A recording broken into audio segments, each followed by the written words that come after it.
Bonjour chers auditeurs et chères auditrices de notre web radio R212, notre auteur Adnan Ben Chakroun, en sa qualité de chroniqueur de l'ODJ, partage son avis et sa réflexion avec vous dans cet article intitulé L'histoire se répète, de l'archipel des Chagos à Gaza. Le voici en podcast pour vous. Adnan Ben Chakroun ouvre son propos en soulignant que certaines décisions politiques américaines peuvent sembler impulsives ou déraisonnables de cette manière. Il est facile de réduire certaines décisions politiques américaines à l'impulsivité ou à la folie d'un dirigeant. Pourtant, l'histoire nous enseigne que ces choix sont souvent ancrés dans une logique bien plus profonde et systémique. L'idée d'un déplacement forcé des habitants de Gaza, bien que choquante, ne serait pas un précédent. Un exemple frappant nous vient du passé, l'archipel des Chagos. Notre ingénieur retrace ainsi les événements des années 1960 ainsi. Dans les années 1960, les États-Unis identifièrent l'archipel des Chagos, situé dans l'océan Indien, comme un point stratégique idéal pour établir une base militaire. À l'époque, ces îles faisaient partie du territoire britannique de l'île Maurice. Cependant, un obstacle majeur existait, ces terres étaient habitées par des milliers de personnes.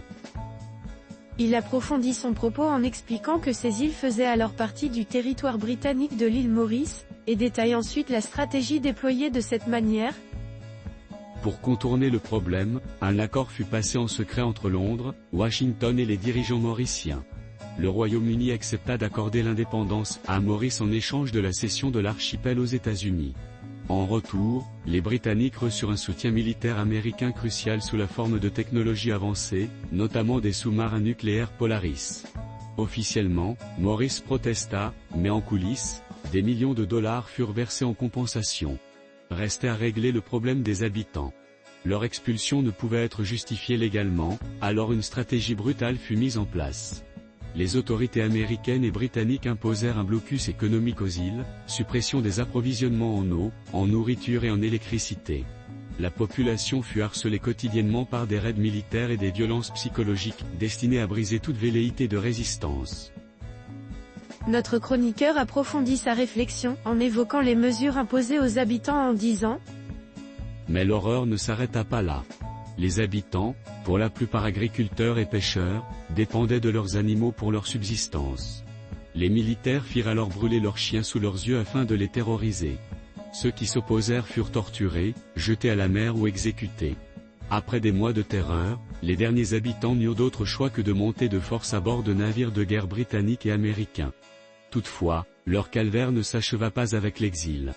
Déportés vers des destinations incertaines, certains périrent en mer, tandis que d'autres, abandonnés à leur sort en Grande-Bretagne et ailleurs, sombrèrent dans la misère et le désespoir. Beaucoup finirent par mettre fin à leurs jours, incapables de supporter la perte de leur foyer et de leur dignité. Après avoir vidé l'archipel de ses habitants, les États-Unis y construisirent la base militaire de Diego Garcia, devenue une pièce maîtresse de leurs interventions militaires dans le monde. Cette histoire, bien que méconnue, est révélatrice d'un mode opératoire, l'exploitation de la force et de la diplomatie secrète pour atteindre des objectifs stratégiques, au mépris des droits des populations locales. L'auteur enrichit son analyse en établissant un parallèle troublant avec la situation actuelle à Gaza ainsi. Le parallèle avec Gaza est troublant. L'idée d'un déplacement forcé de ses habitants, au profit d'une transformation du territoire en un espace militarisé ou touristique, n'est pas une vision isolée. Comme dans le cas de Chagos, une politique de siège, de destruction et d'intimidation vise à rendre la vie insoutenable, jusqu'à ce que l'exode devienne la seule option. Face à de telles stratégies, l'histoire démontre une chose, la communauté internationale, malgré ses condamnations, n'a jamais réussi à imposer un retour en arrière. Les habitants de Chagos n'ont jamais pu récupérer leurs terres, et le droit international, sans véritable pouvoir contraignant, s'est révélé inefficace face aux impératifs militaires des grandes puissances.